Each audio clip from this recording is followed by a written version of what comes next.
Maintenant, voyons un peu la survie après la mort. Vous savez qu'il y a certains qui disent qu'il n'y a pas d'âme, que le corps, quand il meurt, l'âme s'en va avec et la personne disparaît complètement. Elle n'existe pas. Jusqu'à la résurrection finale, lorsque le corps ressuscitera, alors à ce moment-là, l'âme se joint à lui, l'âme existe et c'est la résurrection. D'autres encore nient complètement la résurrection du corps. Il n'y a pas de résurrection, comme nous avons vu les Sadducéens qui demandaient à Jésus dans l'Évangile. L'âme survit après la mort du corps, qui ressuscite à son tour à la fin du monde, à la résurrection générale, pour s'unir à l'âme. Donc, quand nous mourons, notre âme est détachée du corps, mais elle existe ou dans un état de bonheur, ou dans un état de malheur, et c'est ce qu'on appelle l'enfer, ou dans un état de purification. Elle va faire son évolution dans l'autre monde à partir de l'état qu'elle a atteint. Si elle a atteint un bas étage, il lui faudra plus longtemps pour se purifier. Si elle a atteint une étape très évoluée, comme Pio par exemple, ou Thérèse de Lisieux, ou tout cela, c'est presque automatiquement que la lumière se fait. C'est comme être dans les ténèbres et puis ouvrir les yeux pour la lumière. Est-ce que nous avons préparé nos yeux pour voir toute cette splendeur ? Ou bien faut-il aller par étapes dans l'autre monde? Donc nous croyons à la survie de l'âme après la mort et à la résurrection générale du corps. Tel est l'enseignement de la révélation divine, dont voici quelques textes. Survie de l'âme. Nous avons dans 1 Samuel 28, 3 à 19, l'âme de Samuel qui apparaît après sa mort à Saül, qui parle à Saül, pas qui apparaît à Saül, qui parle à Saül par le médium. Certains prétendent qu'il ne s'agit pas de Samuel qui a parlé, puisque c'était un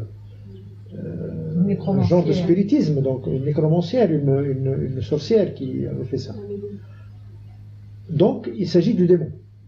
Or, notre réplique, c'est que le texte biblique dit bien que c'est Samuel qui est apparu, pas le démon sous forme de Samuel.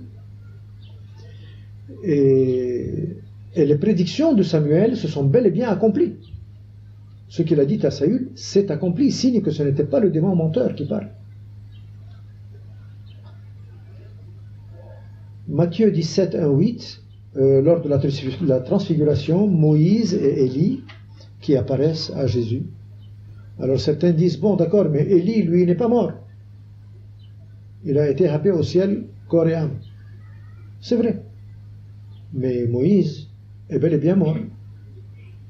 Alors, quel est ce Moïse qui est apparu à Jésus? Vont-ils dire encore que c'est le démon? Ce n'est pas possible. C'est Moïse. Ce n'est pas le démon qui va apparaître devant Jésus. Luc 23, 43, lors de la crucifixion de Jésus, il y a, vous savez, le bon voleur là, repenti, qui a dit à Jésus, souviens-toi de moi quand tu viendras dans ton royaume. En vérité, je te le dis, dès aujourd'hui tu seras avec moi au paradis, dit Jésus au voleur repenti sur la croix. 1 Pierre 3, 18 à 20, Pierre dit que l'âme de Jésus, entre sa mort et sa résurrection, visite le séjour des morts, l'Hadès. C'est pour ça qu'on dit qu'il est descendu aux enfers. Pas en enfer, aux enfers. C'est-à-dire le lieu du séjour des morts, pour annoncer son avènement aux âmes des personnes mortes depuis le temps de Noé. Donc il y a des âmes qui étaient mortes depuis Noé. Et ces âmes-là, à qui va-t-il annoncer? Jésus. Donc il y a des âmes qui étaient en attente de cette bonne nouvelle.